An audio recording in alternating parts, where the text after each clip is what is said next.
أعوذ بالله من الشيطان الرجيم.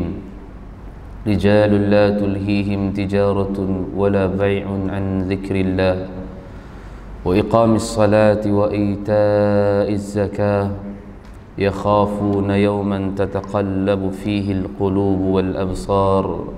Sadaqallahul Azim. Dihormati pengurusi, para imam, para bilal, tuan guru, para alim ulama, para asatizah, ahli tuan puasa serta tuan-tuan dan perempuan yang dirahmati Allah sekalian. Pertamanya sama kita merafakkan syukur kepada Allah Subhanahu wa taala kerana dengan izin dan limpah kurnia-Nya pada pagi yang penuh barakah ini dapat kita bersama berhimpun kembali dalam rumah Allah Subhanahu wa taala. Sama-sama kita menyelesaikan solat fardu subuh secara berjamaah, dan seterusnya kita berada dalam satu majlis ilmu yang penuh dengan rahmat dan keberkatan daripada Allah. Sama-sama kita berada dalam majlis ilmu ini untuk menyambung pengajian kitab kita. Itulah nasihat agama dan wasiat iman Al-Imam Al-Haddad rahimahullahu ta'ala. Kita sampai pada muka surat yang ke-122, wajib khusyuk dan hadirkan hati dalam sembahyang. Kita masih lagi berada pada bahagian yang kedua dalam kitab ini, membicarakan tentang perihal sembahyang, dan kita telah pun berbicara berkaitan dengan hakikat sembahyang yang zahir dan juga hakikat sembahyang yang batin, dan kita telah juga berbicara berkaitan dengan bagaimana untuk menyempurnakan sembahyang ini dengan sempurnakan berwudu, dengan bahagian syarat-syarat sahnya yang kita telah bincangkan dahulu, dan segera mengawalkan waktu sembahyang, dan juga haram bagi kita untuk melewat-lewatkan sembahyang. Lewat sembahyang ni maksudnya sehinggalah terkeluar waktu sembahyang. Tapi kalau dia terlewat dalam keadaan masih lagi ada waktu, dia dikira sebagai tunai. Yang dikira sebagai haram ialah dia sengaja melewatkan sehingga luput dah waktu sembahyang. Subuh sampai pukul 7 1 minit saja, syuruk dah masuk, maka subuh tak ada dah. Macam tu dah lebih kurang. Kalau dia sengaja lewatkan, maka dikira sebagai haram. Bagi orang yang tertidur atas sebab tertentu, bagi orang yang dia terlupa atas sebab tertentu, di dalam kitab-kitab fiqh sebutkan bahawa maka itu dimaafkan, dan dia juga kena juga untuk nak mengqadakkan juga sembahyangnya. Sebab qada ni adalah salat yang didirikan di luar waktu yang tunai itu. Zuhur sampai pukul 4.38, so sepanjang waktu satu suku sampailah 4.38 tu, itulah waktu zuhur. Mana keluar daripada waktu asar, maksudnya kalau keluar daripada waktu zuhur, dah masuk dah waktu asar, maka dia dikira sebagai qada. Ini yang kita bincangkan pada kuliah yang lalu untuk menyempurnakan lagi solat yang kita lakukan. Sebab kita bincang dalam kitab ini adalah bab-bab berkaitan dengan tasawuf ataupun adab. Kita tak berbicara berkaitan dengan fiqh. Tapi ada juga nanti kita akan sentuh-sentuh sikit berkaitan dengan fiqh lah, tumakninahnya antaranya kan. Ada juga berkaitan dengan sah dan batalnya dalam sembahyang. Tapi lebih ke kitab ini daripada membicarakan tentang adab ataupun menyempurnakan sembahyang kita untuk nak dapatkan markah yang lebih. Jadi antara yang kita bincangkan pada kuliah-kuliah yang lalu adalah untuk mendapatkan markah pahala. Dan juga sama dengan kita nak bincangkan pada pagi ini, iaitulah wajib khusyuk dan hadirkan hati dalam sembahyang. So kalau dalam kata perbincangan para ulama, khusyuk ini dia ada dua pandangan. Majoriti para ulama dia hanyalah sunat untuk mendapatkan khusyuk. Ada pandangan yang syadid, yang keras, wajib ataupun dalam keadaan fardu khusyuk ni. Mana kalau tak ada khusyuk ni tidak sah sembahyang. Itu dia punya perbahasan para ulama berkaitan dengan khusyuk. Sebab tu kalau kita tengok ada beberapa ayat Al-Quran yang Allah Subhanahu wa taala sebutkan yang menjadi pegangan para ulama yang mengatakan bahawa ia adalah wajib ataupun fardu. Wa aqimis salata li dzikri. Surah Taha ya. Surah Taha ayat 14. Bila Allah katakan dirikanlah solat untuk mengingati aku. Maknanya ulama membahaskan ayat itu bila mana Allah kata innani anallah la ilaha illa ana fa'budni wa aqimis salata li dzikri. Allah kata sesungguhnya aku ini ialah Allah Tuhan, tiada Tuhan melainkan aku, fa'budni, maka sembahlah aku. Dan apa yang nak disebutkan oleh Allah ialah kalimah wa aqimis salata li dzikri. Dirikanlah solat, tujuannya adalah untuk mengingati aku. Itu pandangan para ulama yang syadid, yang keras. yang mengatakan bahawa wajib ataupun fardu untuk mendapatkan khusyuk dalam sembahyang. Cuma kalau tidak ada khusyuk sepenuhnya itu adalah sikit dia punya khusyuk, maka sah jugalah sembahyang. Sebab kita khusyuk tak sama kan. Subuh tadi kita sembahyang pun tak sama. Khusyuk kita dengan khusyuk orang sebelah. Khusyuk makmum dengan khusyuk imam tak sama. Khusyuk muslimin dengan khusyuk muslimat tak sama. Nah, sebab tu bila Nabi SAW sebutkan bahawa ada orang yang semayang dapat 1/6, ada orang yang semayang dapat 1/2, separuh ada orang semayang dapat 1/3. Bahasa mudahnya, dapat pahala daripada solat itu mungkin 70%, mungkin 30%. Paling-paling khusyuk dalam keadaan dia boleh dapat sempurna tu 100%. Yang ini yang kita akan bincang nanti untuk nak dapatkan bagaimana kekhusyukan dalam sembahyang kita. Dan sebab itulah ada ulama mengatakan wajib untuk mendapatkan khusyuk ataupun dia kategori fardu. Tetapi majoriti para ulama dia tidaklah jatuh kepada fardu, tetapi dia hanya sunat saja. Sunat yang sangat-sangat dituntut untuk hadirkan hati di dalam sembahyang. Sebab kalau tidak ada khusyuk dalam sembahyang, maka sah juga sembahyangnya tapi mungkin pahalanya tak ada. Itu yang ulama membahaskan majoriti begitu. Jadi kita nak bincang berkaitan dengan wajib khusyuk dan hadirkan hati dalam sembahyang ini. Muka surat 122. Bismillahirrahmanirrahim. Qala al-musannif rahimahullahu ta'ala wa nafa'ni wa iyyakum bi'ulumihi fid dharain amin ya rabbal alamin. Di antara memelihara sembahyang dan mendirikannya lagi ialah menimbulkan khusyuk dalam diri dengan sebaik-baiknya menghadirkan hati, meneliti bacaan-bacaan serta memahami makna-maknanya, merasakan rendah hati dan juga rendah diri ketika dalam rukuk dan juga sujud, meliputkan hati dengan kebesaran Allah dan kesuciannya ketika bertakbir dan ketika bertasbih pada seluruh gerak-geri dalam sembahyang. Ini antara untuk menyempurnakan lagi dalam sembahyang. Kita khusyuk ni kadang-kadang kita tak tahu maksud khusyuk tu. Ada orang kata khusyuk ni dia kena bayangkan dia berada di atas titian sirat. Itu kita pun faham. Ada juga ulama-ulama menyuruh untuk kita membayangkan perkara itu. Tapi bagaimana kita nak bayang selagi mana kita tak pernah datang ke sana? Kan orang yang bayangkan Kaabah di hadapan, bukan tak boleh, memang ada ulama bahas macam tu. Tetapi khusyuk ialah menghadirkan hati dalam sembahyang. Tak perlu bayangan pun tak apa. Tak perlu bayangkan di hadapannya adalah Kaabah, tak perlu bayangkan belakangnya adalah malaikat maut, tak perlu. Sebab dia tahu dia buat apa itu pun sebenarnya adalah khusyuk. Saya sedang sembahyang ni, Allahu Akbar, ada sembahyang. Bila dia sembahyang tu, dia faham dia tengah sembahyang, maka itu juga adalah khusyuk. Khusyuk peringkat bawah lah. Sebab nanti dia akan naik peringkat yang lebih tinggi, peringkat yang lebih tinggi. Sebab tu kata Imamul Haddad bahawa meneliti bacaannya itu juga adalah salah satu untuk mendapatkan khusyuk. Dan juga dulu kita telah bincangkan bahawa dua utama yang disebutkan oleh Imam Al-Ghazali untuk mendapatkan khusyuk dalam sembahyang ialah sembahyang di awal waktu, dan yang keduanya adalah salat secara berjemaah. Sedua ni adalah permulaan untuk nak mendapatkan khusyuk dalam sembahyang. Kalau sembahyang di awal waktu, maka dia tidak akan memikirkan lagi dia lambat sembahyang, dia tak akan fikirkan lagi nanti waktu nak masuk macam mana. Tak ada, pasal dia sembahyang awal. Dan bila sembahyang berjemaah, bermaksud mereka telah menyatukan hati para saf jemaah itu semua untuk tidak hadirkan syaitan dalam safnya. Maka itu antara yang pertama. Dan yang keduanya, bila mana ulama-ulama membahaskan permulaan untuk mendapatkan khusyuk dalam sembahyang ialah mendiamkan anggota zahir. Sebab itu pernah satu cerita berkaitan, nanti kita akan tengok ada hadis yang berkaitan dengan khusyuk dalam hati. Ada satu orang laki-laki Nabi SAW lihat dalam masjid sedang bermain janggutnya. Sedang main janggut. Tapi tengah sembahyang. Janggut dia tebal lah. Kalau kita janggut kecil tak payah main. Sikit sangat kan. 2-3 helai. Kadang 2-3 helai pun dia main je. Kalau tak payah main. Ni yang panjang ni. Yang jenis Arab punya kan. Panjang ni. Jadi bila orang tu dia main janggut dalam sembahyangnya, Nabi kata ketika mana dia tengok orang tu tengah sembahyang, Nabi kata lau khasha'a qalbu hadza la khasha'at jawarihu. Kata Nabi SAW, kalaulah khusyuk ada dalam hati dia, pastinya anggota zahirnya juga akan diam. So pertama sekali yang ulama bahaskan untuk mendapatkan kekhusyukan ialah diamkan anggota zahir. Yang ini pun kita sebutkan tadi, dia faham dia sedang sembahyang, dia tahu dia sedang menghadap Allah, itu juga khusyuk, dia diam anggota zahir. Kita ni kalau tahu sedang menghadap orang-orang yang besar-besar, VIP ni, ada ke nak gerakkan badan, ada? Tak ada. Pasal kita tahu kita sedang menghadap orang yang besar, VIP, sultan, agung contohnya. Kita pasti akan duduk tegak di kan, askar contohnya kan, diri di hadapan komando dia ke, ataupun pangkat-pangkat yang tinggi ni kan. Dalam barisan tu mestilah dalam keadaan tegak berdiri, tak ada nak gerak sengit-sengit, tak ada. Pasal dia tahu dia sedang menghadap orang yang besar-besar.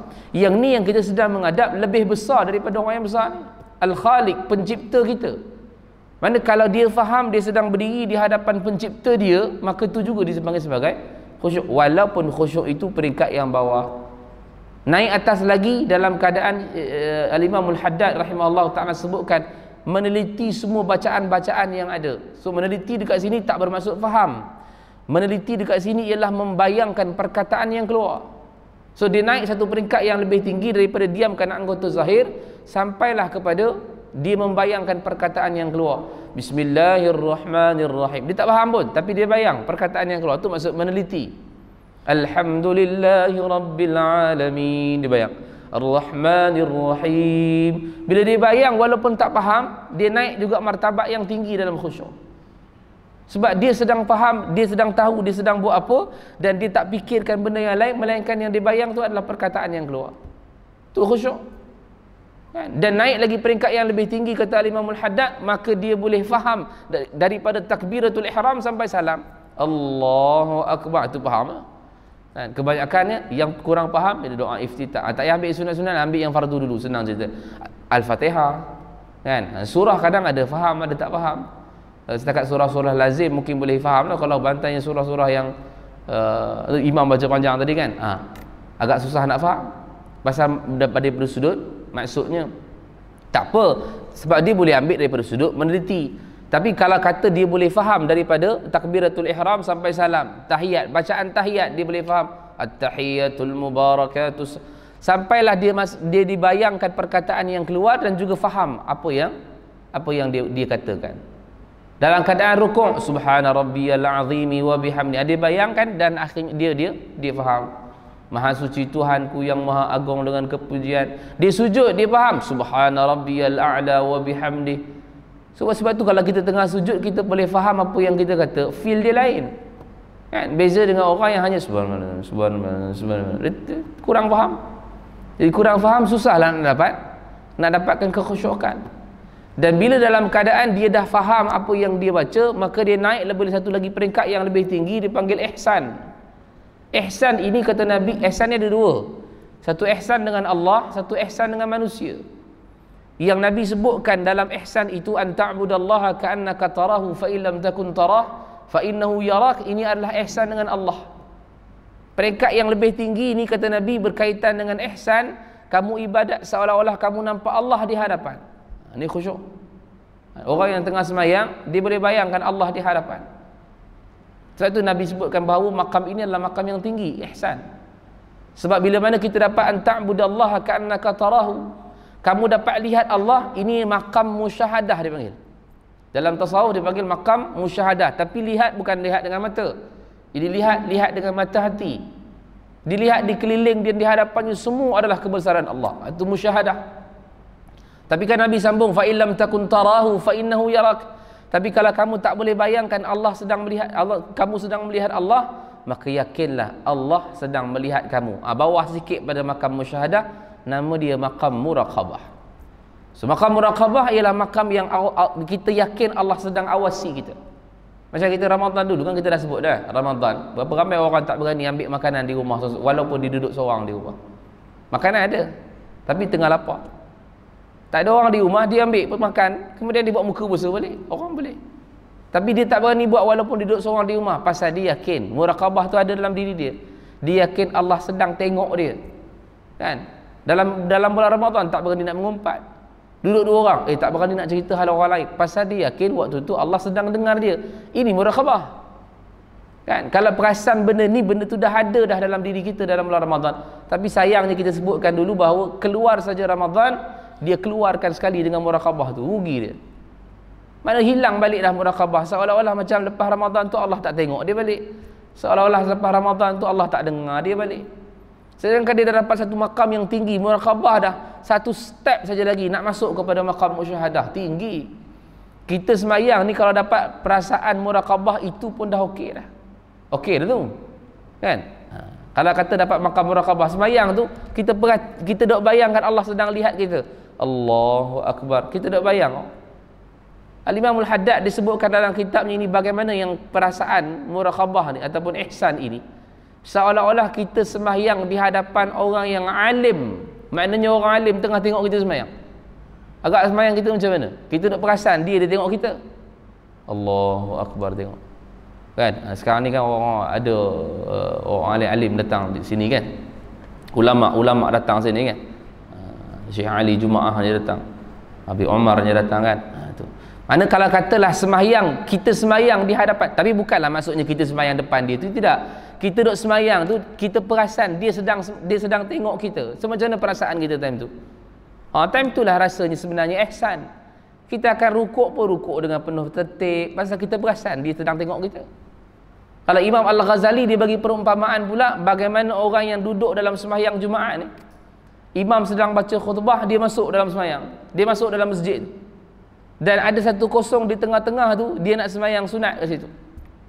Dan dia yakin bahawa satu masjid tu sedang dengar khutbah, dan ketika mana dia sembahyang, dia perasan bahawa orang semua dalam masjid tengah tengok dia. Tu ihsan. Mana dia seorang je berdiri, yang lain semua tengah dengar khutbah. Jadi khutbah tengah sedang berlangsung. Dia yakin ketika dia sembahyang tu, Allahu Akbar, dia yakin tengah-tengah sembahyang tu semua orang masjid tu tengah pandang dia. So macam mana dia sembahyang? Dia akan rukuk pun dengan penuh tertib, tak laju sangat. Sujud dia pun mungkin sujudnya dalam keadaan yang tujuh anggota tu straight ke kiblat. Pasal dia yakin orang tengah tengok dia. Itu perasaan ihsan dia panggil. Kan? Tapi tidaklah kita buat tu kerana orang pandang kita. Tapi Imam Al-Ghazali, Al-Imamul Haddad, dia bagi perumpamaan itu supaya kita dapat rasa macam mana yang dipanggil sebagai ihsan ni. Macam kita kata dululah, macam mana nak dapatkan perasaan istiqamah tu. Sebab ramai orang kata istiqamah ni adalah konsisten. Betul lah, istiqamah ialah perasaan konsisten, ataupun amalan yang kita buat ialah konsisten. Tapi rasa dia macam mana? Kita dah sampai ke belum tahap istiqamah? Tu yang saya sebutkan dulu, mujur ada PKP tu. Kalau tak ada PKP, kita tak pernah rasa pun macam mana perasaan istiqamah. 2019, 2020 tak boleh pergi masjid kan? Kita duduk dekat rumah. Perasaan gelisah tu ada dalam diri tu, kulu kile kita duduk dalam rumah. Ruang tamu, dapur, ruang tamu, dapur. Pasal apa jadi gitu? Pasal tak boleh pergi masjid. Gelisah. Benda tu kita buat tiap-tiap hari. Setiap maghrib kita akan pergi masjid. Setiap subuh kita akan pergi masjid. Tiba-tiba 2019 tersekat tak boleh pergi, dia rasa gelisah.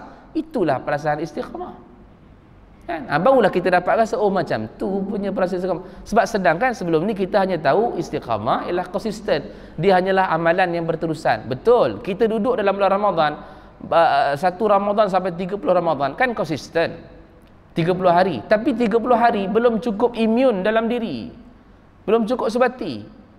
Sebab kita tahu selepas Ramadan ada orang yang berhenti baca Quran. Dia 30 Ramadan tu baca Quran. Lepas Ramadan dia berhenti baca Quran, dia tak ada rasa pun benda tu. Tak ada rasa pun, apa yang gelisah ni aku tak buat lagi. Tak ada. Sebab apa? Sebab tidak imun lagi dalam diri. Sebab tu Allah jadikan lepas Ramadan adanya Syawal, lepas Syawal adanya Zulqaidah ni yang kita tengah duduk ni. Zulqaidah ni kan bulan-bulan haram. Dan Allah letak lepas bulan Syawal bukan 1 bulan haram, 3 bulan berturutan. Untuk nak jadikan semangat lagi teruskan kita berterusan supaya 4-5 bulan ni straight kita buat amal soleh ibadat, sebab biar dia menjadi sebati dalam diri. Tu perasaan istiqamah. Tu kalau tak ada BKP mungkin tak pernah perasan lah istiqamah tu macam mana. Sama dengan ihsan tadi. Imam Al-Ghazali, Al-Imamul Haddad, dia ceritakan macam mana nak dapatkan perasaan ihsan. So, seolah-olahnya kita sembahyang di hadapan orang yang alim, kita sembahyang di hadapan satu orang yang tengah duduk dengar khutbah, kita sembahyang. Mana kita akan rasakan bahawa orang semua tengah pandang kita, kita akan berjaga-jaga dengan sembahyang kita. Itu umpama rasa istiqamah, rasa ihsan dalam sembahyang kita. So itu peringkat yang tinggi ya. Itu ihsan dengan Allah. Kalau kata ihsan dengan manusia, dia adalah melakukan kebaikan dengan kesemua makhluk yang ada. Innallaha katabal ihsan ala kulli syai. Allah telah mewajibkan kepada seluruh manusia ini untuk berlaku ihsan, berlaku baik kepada setiap sesuatu. Semua baik yang manusia, yang Islam ataupun bukan Islam, maupun yang makhluk yang bernama haiwan, binatang, tumbuh-tumbuhan, hatta benda yang jamid pun. Jamid ni benda yang tak bergerak. Kan? Benda yang batu ke apa semua kena buat baik juga. Kan? Kalau tidak dia akan jadi vandalisme, kan? Pondok telefon yang dicabutnya tu. Padahal benda tu tak ada apa gerak pun, tapi jahatnya dia Dicabutnya pun pondok tu. Dululah, sekarang tak ada. Sekarang tak ada lagi pondok telefon tu rasanya. Tak shilling, 10 sen, 20 sen tu kan. Tak ada dah, sekarang semua pakai telefon, handphone kan. Kalau dulu dengan bus stopnya dicontengnya, itu sama tu, benda jamit, tak bergerak apa pun. Tapi Allah kata innallaha katabal ihsan. Allah mewajibkan kamu untuk buat kebaikan kepada semua makhluk yang ada dekat atas muka bumi, termasuk benda yang tak bergerak. So tak payahlah pergi conteng, pergi rosakkan benda-benda awam ni kan. Benda-benda yang dapat dirosakkan itu maknanya tidak ada ihsan dalam diri. Tapi yang kita fokuskan ini adalah ihsan kepada Allah sedang kita dalam semayang. Jadi turutan yang ulama sebutkan tadi, daripada diamkan anggota zahir sampai dia meneliti semua apa yang disebutkan, sampailah dalam keadaan dia faham daripada takbiratul ihram sampai salam, sampailah pada peringkat ihsan, dan yang lebih tinggi lagi dia boleh pergi kepada sembahyangnya itu dirasakan seperti solatan muwadda' atau solatan muwaddi'. Solat perpisahan kata Nabi. Nabi kata kalau kamu solat maka hadirkanlah solat dalam hati kamu itu seolah-olah kamu nak berpisah dengan solat. Bermaksud itu adalah solat yang terakhir kamu. Kan? Orang yang dalam keadaan dia tahu itu adalah solat terakhir dia, maka dia akan semayang dengan penuh kekhusyukan. Pasal dia tahu itulah yang terakhir dia boleh solat. Kan? Tapi siapa dia yang ustaz yang tahu orang yang semayang tu semayang terakhir? Kan kita pernah ceritakan dulu sini. Kalau orang yang nak dihukumkan dengan hukuman gantung, kan? Hukuman gantung ni berlaku selepas subuh. Kebiasaannya berlaku selepas subuh. So semayang terakhir dia itu adalah solat subuh. Kan? Adalah cerita-cerita yang diceritakan oleh pegawai-pegawai penjara tu. Ada yang kadang tak boleh bangun dah selepas semayang. Sebab selepas semayang tu akan ada ustaz datang untuk ataupun untuk memberikan peluang kepada dia bertaubat, istighfar. Ustaz tu akan suruh lepas semayang. Barulah diangkat nak bawa ke tempat gantung. Tapi dia antara orang yang tahulah yang adalah semayang terakhirnya itu adalah semayang subuh. Maksudnya macam tu lah. Bukan saya katakan bahawa dia seorang je dah dapat tahu. Tak. Yang Nabi sebutkan di sini ialah perasaan. Kalaulah tahu bahawa itu adalah semayang terakhir. Kita tak kata pun lepas ni kita mati dan sumpah pun tak. Kalau katalah semayang subuh tadi, kita yakin bahawa itu adalah semayang terakhir. Agak macam mana semayang kita? Tapi sebab tak ada perasaan tu, sebab kita yakin sekejap lagi zuhur kita boleh semayang. Itu yang jadi rendah sikit kita punya khusyuk. Jadi kita dah semayang zuhur kejap lagi pukul 1.30 kan, kita dapat rasa pula asal kan aku datang balik aku semayang. Dia tak sampai pada tahap solatan muwadda' atau solatan muwaddi' ni, tak sampai pada solat perpisahan ni. Jadi kalau katalah peringkat yang lebih tinggi itu adalah 100% kekhusyukan dia boleh dapat kalau dia bayangkan itu adalah solat terakhir. Maka itu yang disebutkan oleh Al-Imam Al-Haddad rahimahullahu ta'ala daripada setiap untuk menambahkan kekhusyukan dalam diri. Kemudian meninggalkan segala fikiran dan lintasan hati yang berkaitan dengan urusan duniawi dan membelakangi perbicaraan dalam diri pada waktu sembahyang. So dalam sembahyang kalau boleh jangan ada perasaan-perasaan untuk ingat kepada dunia ni. Tapi kebanyakannya kan biasanya akan tertembus juga pergi dunia. Kan? Allahu Akbar. Doa iftitah tu okey lagi. Pasal di peringkat awal kan. Pasal doa iftitah ni kadang syaitan tak kacau sangat pasal dia sunat. Syaitan tahu mana sunat mana wajib, dia belajar juga kan. Dia pun tahu, dia pun alim juga. Sampai tang Al-Fatihah tu, dia baca Al-Fatihah bismillahirrahmanirrahim, dia dah jadi ke laut sikit dah kan. Jadi semayang, jadi kan pagi kan makan apa ada breakfast apa malam pagi kan. Dia akan ke laut, dia akan pergi ke tempat lain. Kalau katalah perasaan dan fikiran kita waktu tu dah pergi ke arah dunia, masuk balik cepat, dia tak batal. Kalau kata ulama yang syadid tadi boleh terkeluar, maka dia tidak sah semayang sebabkan wajibnya khusyuk ataupun fardunya khusyuk itu. Tapi sebagai majoriti para ulama mengatakan bahawa dia hanyalah sunat dan yang dituntut untuk mendapatkan kekhusyukan. Kalau katalah tengah-tengah semayang tu fikiran kita terkeluar daripada untuk nak pergi ke dunia, maka balik cepat-cepat. Tapi tak payahlah cakap astagfirullah, tak payah. Tengah-tengah alhamdulillahirabbil alamin, tengah terfikir lain. Tengah fikir kunci kereta kat mana tu, dia kata tu membelakangi perbicaraan dalam diri tu. Kadang-kadang dalam diri tu tengah berkomunikasi, berbisik dalam hati kan. Kita kan tengah bisik dalam hati tu, bicara dalam hati tu, nak pergi mana apa ni, petangga apa program, ada open house ke tidak, macam mana nak susur open house ni, ada 4 open house. Dia berbicara dalam hati tu kena buang. Tengah-tengah tersedar tu kena buang cepat. Mana masuk balik line tu, line untuk kita nak faham tentang semayang tadi tu. Lain tadi yang mana Ustaz? Yang tadi itulah diam anggota zahir, meneliti bacaan, faham bacaan, ihsan, sampailah solat perpisahan. Tu kat line tu. Agak terkeluar je masuk balik, terkeluar masuk balik. Lama-lama dia akan dapat lah. Kan? Lama-lama dia akan dapat. Sebab tu kebanyakan kita ini mujahadah untuk mendapatkan khusyuk dalam sembahyang ni dia agak berat. Mujahadah. Memang kita sembahyang ni memang kita kaki sembahyang. Memang kita ni orang yang banyak sembahyang. Tapi perasan ataupun tidak kita sembahyang tapi kita tidak ada kesan dalam sembahyang tu. Sebab kata Allah salat itu mampu mencegah daripada perbuatan keji dan munkar. Inna salata tanha 'anil fahsya'i wal munkar. Kata Allah salat itu mampu mencegah dari perbuatan keji dan munkar. Kita memang orang yang solat dah, tapi kenapa tidak ada benda yang boleh ataupun kita berhenti daripada keji dan munkar? Sedangkan solat dah. Sebab solat yang kita semayang itu berkemungkinan kualiti tak ada. Kualiti itu tidak ada. Kan? Sebab itu bila Allah sebutkan linabluwakum ayyukum ahsanu amala. Alladzi khalaqal mauta wal hayata liyabluwakum ayyukum ahsanu amala. Allah ciptakan mati dan hidup itu untuk kamu, untuk Allah lihat mana di kalangan kamu ini yang ahsanu amala. Ahsan itu adalah baik, itu adalah kualiti. Sebab yang Allah nak nilai dekat sini ialah kualiti. Walaupun kita rata-rata kata saya orang masjid Ustaz, orang surau memang sentiasa datang 5 waktu dalam masjid surau ni. Ya, tapi kenapa tak beri kesan pada hidup? Semayang tadi lepas semayang mengumpat. Dalam mengumpat bukan mengumpat orang, mengumpat imam lah tu. Mengumpat ustaz pula lagi. Dia mengumpat. Maksudnya dalam keadaan kenapa solat tadi tu tak memberi kesan pada dia? Sebab tidak ada kualiti dalam solat tu. Cuba walaupun dalam keadaan dia solat 1 rakaat ataupun 2 rakaat sebenarnya yang qiyamul lail contohnya kan. Tapi kualiti dia ada. Kesan dalam hidup dia tu. Sebab kita tak perasan sebab kita anggap benda tu dah biasa. Alah semayang je lah, dah sampai waktu semayang je lah.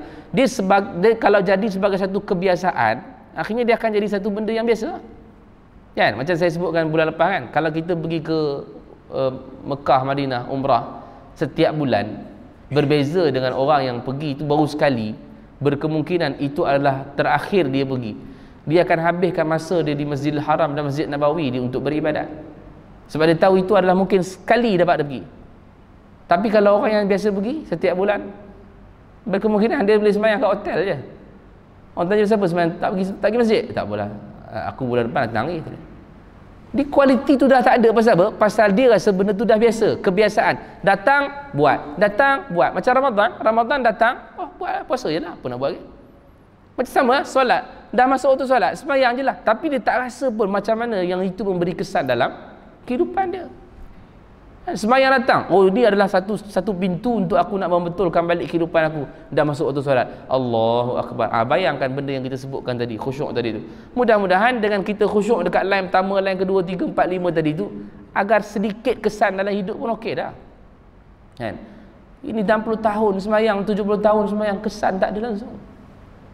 Makin dahsyat sembahyang tu kata Nabi SAW, orang bukannya ibadat saja itu dah menentukan dia dah boleh masuk syurga. Tidak. Orang bawa balik haji, nama orang bawa balik haji, panggil pun haji, belum tentu dia boleh masuk syurga. Sebab apa? Sebab itu bukan benchmark dia. Dah cukup dah rukun Islam, syurga lah aku. Belum. Sebab tak dinilai oleh itu. Allah tak nilai kat macam tu. Yang Allah nilai adalah apa yang kamu buat dan kesan dia bagaimana. Ramadan ada kesan dia, la'allakum tattaqun. Bukan semua orang yang puasa itu dapat tattaqun. Sebab orang Islam, nama orang Islam, semua orang puasa. Tapi adakah semua orang yang berpuasa tu dapat tattaqun? Tak semua. Ini Allah, maha adilnya Allah. Siapa yang benar-benar bersungguh untuk nak dapatkan kesan dalam hidup dia, dia akan buat amal ibadat tu sungguh-sungguh. Kan? Kita ada ibadat yang sepanjang umur kita seumur hidup dia sekali haji.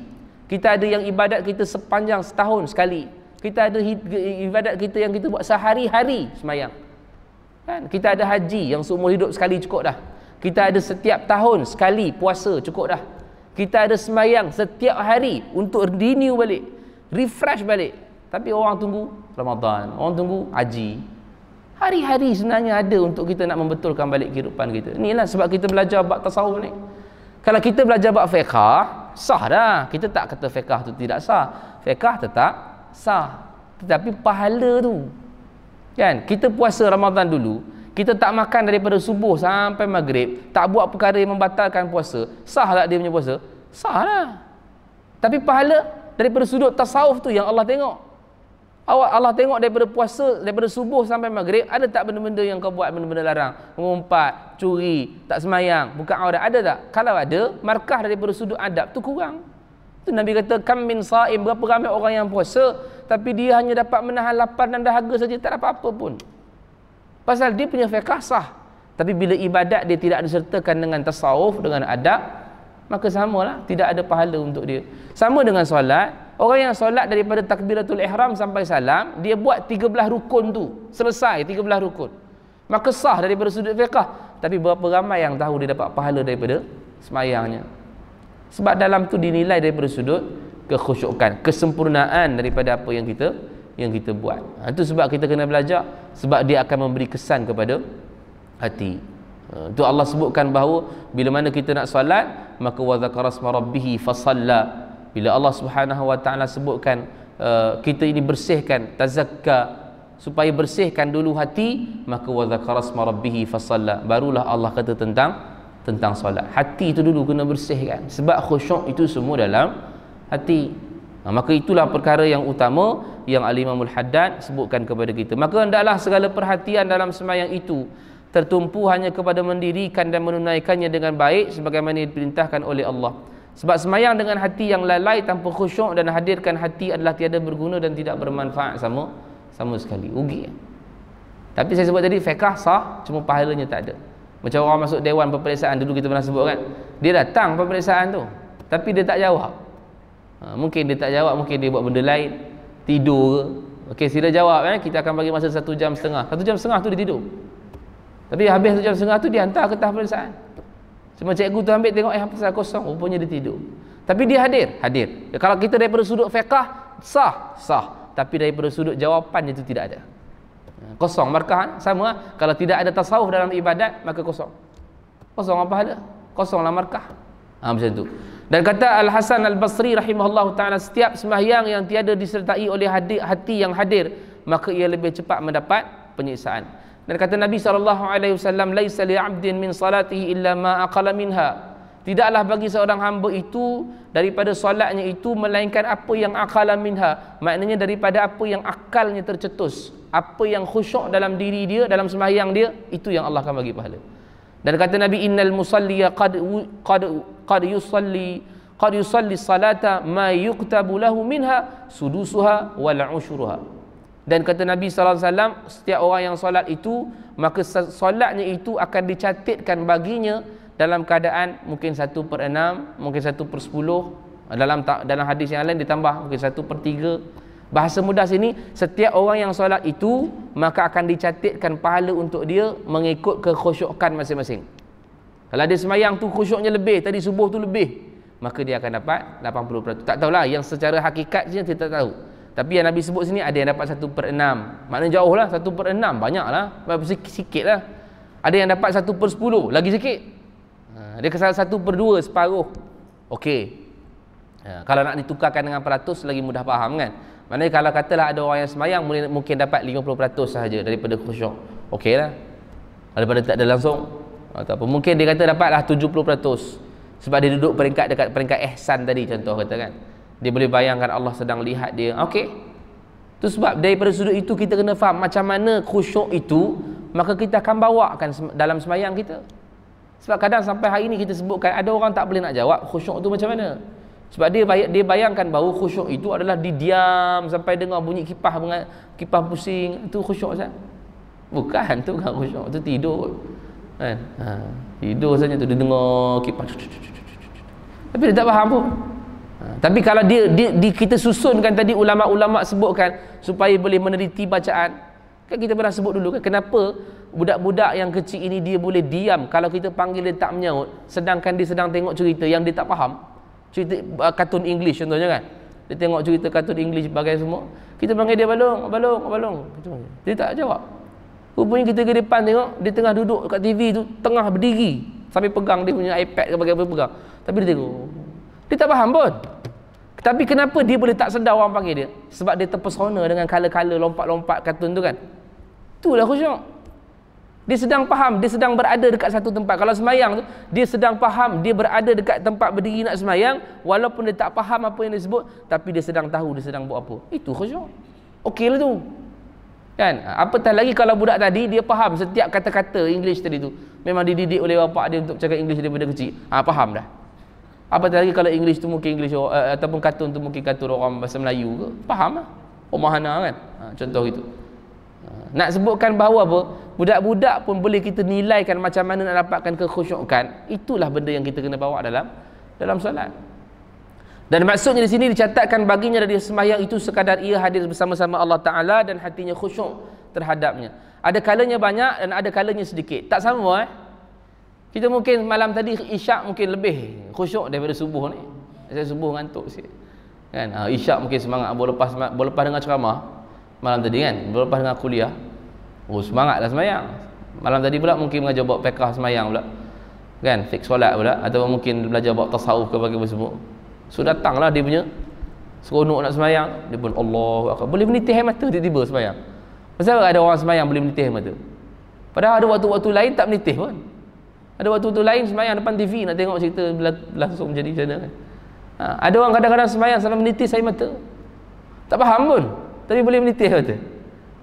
Sebab ada masa-masa dia akan jadi khusyuk tu banyak. Ada masa-masa kita akan down kita punya khusyuk. Teruskan saja sebab itulah yang Allah nak kita latih. Setiap sembahyang kita dilatih, latih agar konsisten tu kita tahu kita buat apa. Nak dapatkan standard sama je setiap kali sembahyang susah. Kan? Subuh ni mungkin lain, zuhur kan dah jadi lain dah. Kan asar kan jadi lain pula. Dia tak sama. Maghrib, baru lepas mandi bagi apa semua, okey fresh sikit, maghrib sedap sikit nak sembahyang. Contoh. Kan? Lepas isyak, maksudnya lepas maghrib sembahyang isyak lagi fresh pasal apa tengah dapat rohani tu kan, ilmu rohani, makanan rohani, tengah fresh seronok. Dia tak sama. Tapi kita nak tahu macam mana untuk nak bawakan setiap daripada sembahyang itu perasaan yang sama. Dapatkan kunci tu je. Kunci tu dapat, nanti kita akan tengok dekat sini banyak para ulama yang dia boleh sembahyang secara khusyuk walaupun masjid tu nak runtuh dah. Walaupun rumahnya terbakar. Dalam keadaan dia boleh khusyuk dengan apa cara sekalipun sebab dia dah dapat kunci tu. Sampai satu orang ulama katakan bahawa pada keluarga dia kalau kamu nak buat bising mainkan apa, tunggu abah semayang. Ni zaman salafus soleh lah, bukan zaman ni abah semayang memang kena marah lepas tu kan. Tapi kalau kata dulu zaman salafus soleh nak buat apa tu masa abah semayang. Pasal apa? Masa abah semayang tu dia tak ingat apa dah kan, dia tak dengar apa dah. Tu bayangkan dulu macam mana punya sembahyang khusyuk. Subhanallah, hebat. Tengah sembahyang tu dia fokus tu tak dengar apa dah. Kita tengah sembahyang tu lah waktu tu dengar bunyi macam ada orang bunyi belakang tu. Ada orang masuk tu kita punya telinga alert betul. Kan? Sembahyang tu tahu ke mana. Tu sebab bila mana dia dapat kunci, setiap sembahyang tu dia akan buka kunci masuk. Sebab kita tak dapat kunci lagi. Tu mana kunci Ustaz? Tadilah yang kita susun tadi, itulah kunci dia. Nak bawa masuk ke mana? Nak bawa masuk ke diam anggota zahir, nak bawa masuk ke teliti bacaan, nak bawa masuk faham semua bacaan, nak bawa masuk ke ihsan, nak bawa masuk ke itu adalah solatan muwadda'. Bawa lah situ. Itulah kunci dia. Kalau terkeluar daripada khusyuk, masuk ke dunia, masuk balik, patah balik ke akhirat, masuk balik patah ke solat, itulah kunci dia. Sebab kebanyakan kita tak tahu macam mana nak buka kunci tu. Kunci tak ada, nak buka lagi tak boleh. Ni kunci dah ada, buka je. Okey, hari ni aku nak solat. So, sebelum solat tu aku nak solat. So macam mana keadaannya aku nak solat ini supaya dalam keadaan aku boleh khusyuk. Setiap sembahyang kalau kita ada perasaan macam tu, kita ada usahalah untuk nak dapatkan khusyuk. So Allah tahulah kita punya usaha tu macam mana. Kalau kata kita benar-benar berusaha, insya-Allah dapat. Tapi Ustaz, syaitan memang kacau. Tu memang kerja dia, tu jangan risau bab dia. Dia memang akan kacau kita. Dia akan sentiasa duk main-main dengan kita bagi betul. Tu jangan layan. Memang kita akan dengar. Sebab tu kata Al-Imamul Haddad tadi, jangan berbicara dalam diri. Ni dalam hati ni kan syaitan duk main. Min syarril waswisu fi sudurin nas. Dia duduk dalam dada kita ni, dalam Al-Khannas tu. Dalam keadaan dia duduk dalam dada tu. Supaya dalam keadaan dia was-waskan kita. Ni kau baca ni tak betul, ni tajwid ni. Tajwid pula. Lepas tu dalam keadaan dia duduk main. Kau rasa ni rakaat ketiga ke rakaat keempat, dia main lagi tu. Tu sebab kalau kata ada ilmu, was-was dia tidak ada ubat lain. Melainkan was-was itu dihilangkan dengan ubat ilmu sahaja. Dia tak akan ada ubat. Saya ingat saya nak pergi jumpa doktor lah. Ustaz, saya ada penyakit was-was. Tak ada was-was, doktor pun was-was. Doktor pun saya pun nak ubat awak tak boleh, saya pun was-was ni 3-4 kali ulang ke tandas, dah wuduk belum. Doktor. Dia pun tak ada ubat. Pasal yang doktor tu adalah memberikan ubat yang fizikal saja, sakit fizikal. Tapi sakit dalaman hati, dia bukan doktor yang memberikan ubat. Yang memberikan ubat itu adalah ilmu. Bab marah, macam mana kita nak pergi jumpa doktor? Doktor, saya ni pemarah doktor. Jadi macam mana saya nak dapatkan ubat? Tak tahu, saya pun marah juga. Dia pun tak tahu nak bagi ubat macam mana. Sebab marah, dia punya ubat adalah dengan ilmu.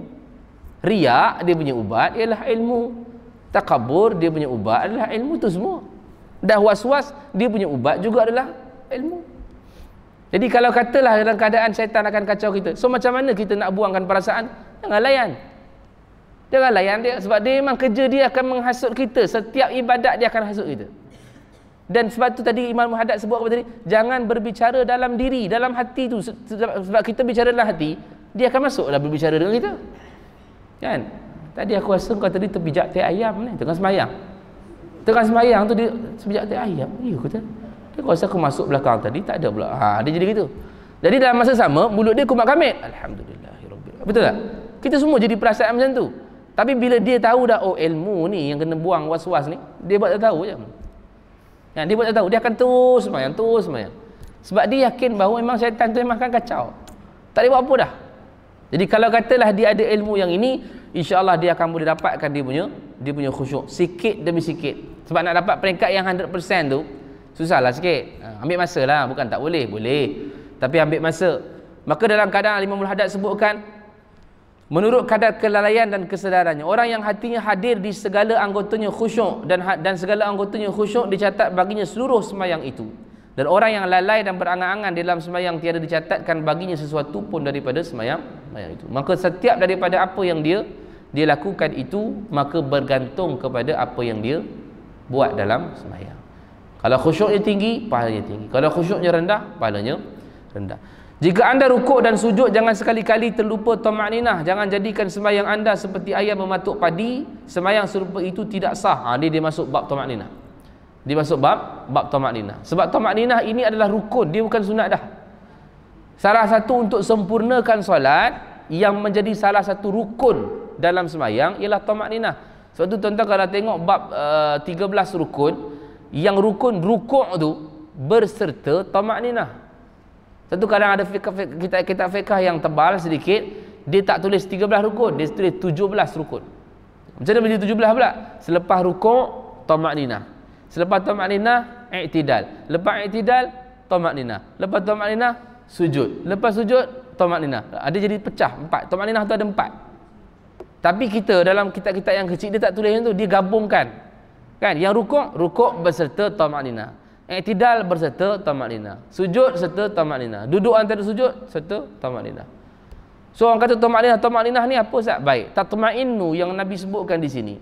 Tamakninah ini adalah perasaan ataupun keadaan yang kita kena tetap dekat situ sekadar-kadar biqadri subhanallah.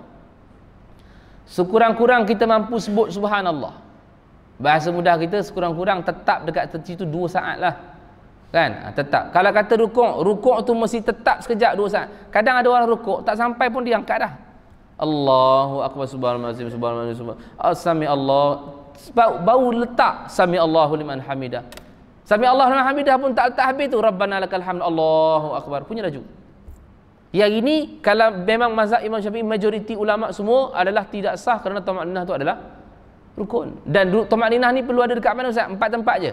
Iaitulah rukuk, i'tidal, sujud dan juga duduk antara 2 sujud.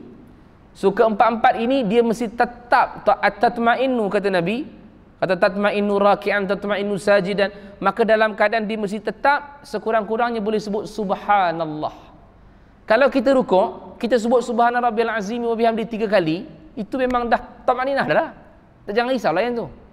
Ini yang kita bimbang ni, dia subhana rabbiyal azim tengah bergerak.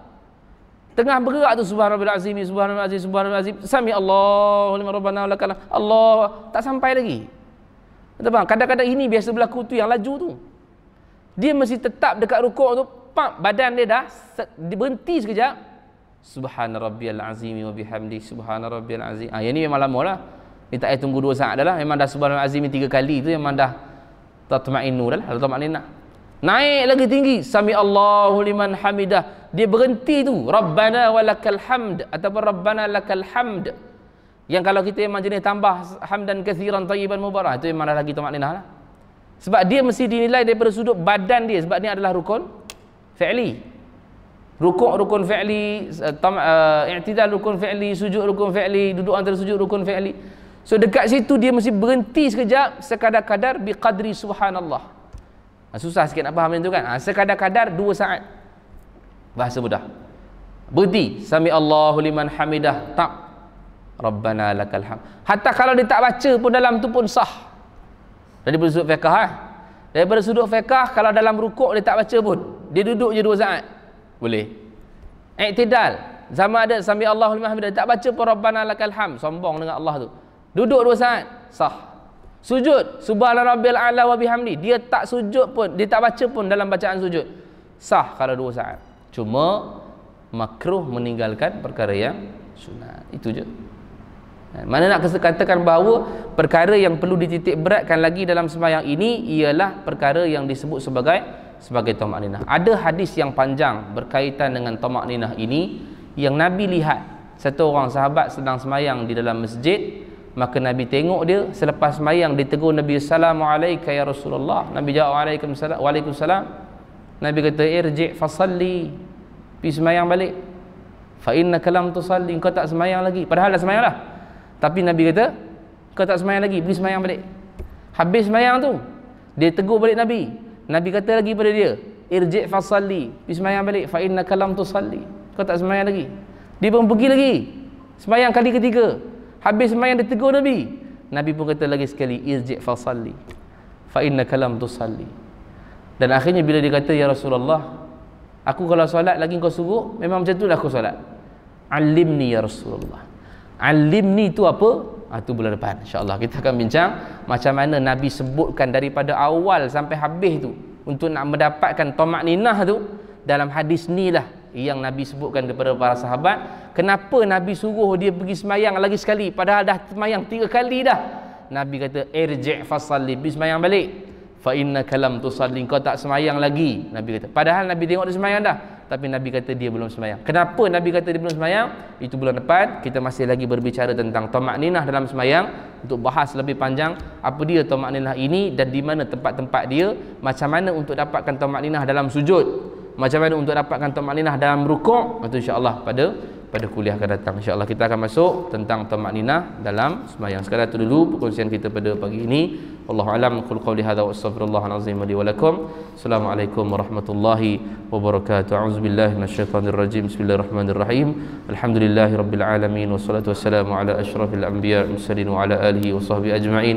Ya Allah ya Rahman ya Rahim, kami datang mohon kepadamu ya Allah, ampunkanlah segala dosa kami, dosa kedua ibu kami, dosa pasangan dan anak-anak kami, dosa kaum kerabat kami, dosa kaum muslimin dan muslimat sekalian ya Allah.